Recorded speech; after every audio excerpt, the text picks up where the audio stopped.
Matrix में अगला definition है स्क्वायर मैट्रिक्स। तो स्क्वायर मैट्रिक्स किसको बोलते हैं पहले उसको लिखेंगे, उसके बाद स्क्वायर मैट्रिक्स को समझेंगे, पहचानने का तरीका क्या है। तो आइए,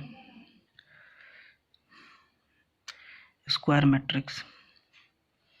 स्क्वायर मैट्रिक्स में पहला पॉइंट क्या बोलता है, if the number of row is equal to the number of columns.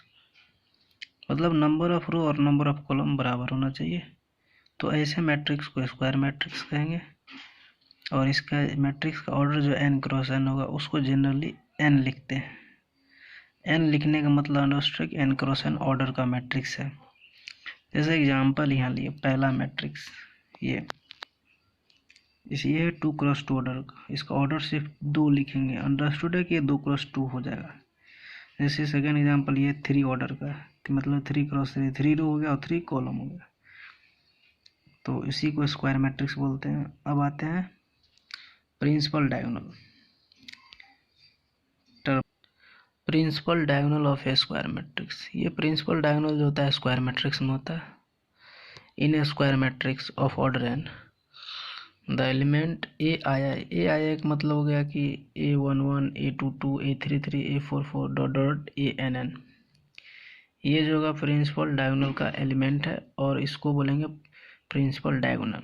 जैसे कि स्क्वायर मैट्रिक्स ये लिए, इसका ये A11 है, ये A22 है, इसको बोलेंगे प्रिंसिपल डायगोनल। जैसे ये एग्जांपल सेकंड एक पी मैट्रिक्स है, तो ये जो है ये प्रिंसिपल डायगोनल हो गया, इसको बोलेंगे। और इसका एलिमेंट है -3 -2 पी। अब आते हैं अगला ट्रेस ऑफ मैट्रिक्स पे।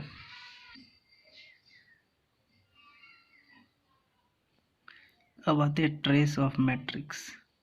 ट्रेस ऑफ मैट्रिक्स इसको बोलेंगे कि the sum of the principal diagonal element of a square matrix.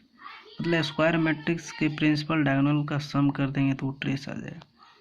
तो जैसे मान लेते हैं कि एक ए जो है स्क्वायर मैट्रिक्स है, द ट्रेस को जो रिप्रेजेंट करते हैं ट्रेस ए और TRAS, ये आपका रिप्रेजेंटेशन है।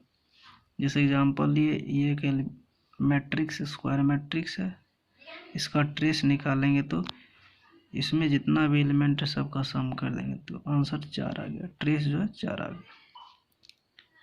अब आते हैं डायगोनल ऑफ मैट्रिक्स। अब आते हैं डायगोनल मैट्रिक्स पे।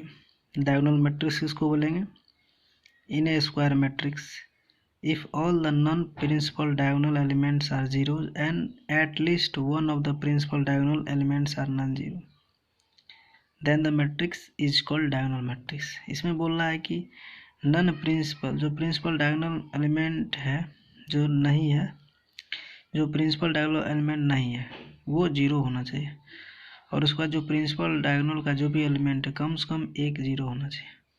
एट लीस्ट वन मतलब कम से कम एक, कम से कम एक भी हो सकता है या एक से ज़्यादा भी हो सकता है। And at least one of the principal diagonal element is non zero, मतलब कि प्रिंसिपल डायगोनल का एलिमेंट जो नॉन जीरो होना चाहिए, मतलब एक भी नहीं जीरो होना चाहिए। नॉन जीरो का मतलब non zero of the square matrix में जो है, सॉरी डायगोनल मैट्रिक्स में जो मतलब प्रिंसिपल डायगोनल का एलिमेंट नहीं है वो सारे जीरो होने चाहिए। जो प्रिंसिपल डायगोनल का एलिमेंट है कम से कम एक जो है नॉन जीरो होना चाहिए, मतलब एक एलिमेंट जीरो नहीं होना चाहिए, कम से कम एक एलिमेंट, या एक से ज़्यादा एलिमेंट जीरो नहीं हो सकता है। इसका मतलब ये हुआ एटलीस्ट का मतलब कम से कम एक एलिमेंट जीरो नहीं होना चाहिए, एक से ज़्यादा जीरो हो भी सकता है। जैसे एग्जांपल समझते हैं, जैसे आपका एग्जांपल ये पहला मैट्रिक्स जो है स्क्वायर मैट्रिक्स है, इसमें डायगोनल के एलिमेंट को छोड़ के सारे एलिमेंट मतलब जीरो है। दूसरा ये है जो इसमें डायगोनल का एलिमेंट छोड़ के, मतलब इसमें सारे एलिमेंट जीरो है, डायगोनल में जो है एक जीरो है और सब नॉन जीरो है। मतलब एटलीस्ट वन का मतलब कम से कम एक नहीं जीरो होना चाहिए, कम से कम एक जीरो नहीं होने का मतलब ये दोनों जीरो हो सकता है और यहाँ पे कोई दूसरा नंबर आ सकता है, यानी तो आप यहाँ भी जीरो डालेगा तो यहाँ कोई एक नंबर आपको देना पड़ेगा। इसका मतलब ये हो गया। या थर्ड एग्जांपल ऐसे भी है, ये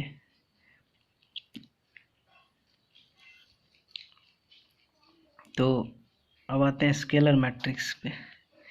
स्केलर मैट्रिक्स कहेंगे स्क्वायर मैट्रिक्स ऐसे in square matrix if all the principal diagonal elements are not equal to zero, मतलब प्रिंसिपल डायगोनल का एलिमेंट जीरो नहीं होना चाहिए और रेस्ट अगर जीरो है तो उसको स्केलर मैट्रिक्स बोलेंगे। तो यहाँ पर जैसे एग्जांपल जो है प्रिंसिपल डायगोनल का एलिमेंट जीरो नहीं है लेकिन रेस्ट एलिमेंट जीरो, जैसे ये एग्जांपल प्रिंसिपल डायगोनल का एलिमेंट जीरो नहीं है लेकिन रेस्ट जीरो है, इसलिए इसको स्केलर मैट्रिक्स बोलेंगे। अब आते हैं आइडेंटिटी मैट्रिक्स। आइडेंटिटी मैट्रिक्स में in a square matrix if all the principal diagonal elements are unit and इसमें कुछ नहीं करना है। आइडेंटिटी मैट्रिक्स को उसको बोलेंगे जिसमें प्रिंसिपल डायगोनल के एलिमेंट सारे वन हो और रेस्ट जो है वो जीरो होना चाहिए। इसको डिनोट करते हैं आई एन। एन हो गया ऑर्डर, जैसे पहला I2 का मतलब हो गया 2x2 ऑर्डर का स्क्वायर मैट्रिक्स जिसमें प्रिंसिपल डायगोनल का एलिमेंट वन वन और अदर जीरो हो जाए। I4 का मतलब 4x4 ऑर्डर का, मतलब चारों प्रिंसिपल डायगोनल का एलिमेंट वन वन होने से अदर जीरो हो गया, तो इसी को आइडेंटिटी मैट्रिक्स बोलते हैं।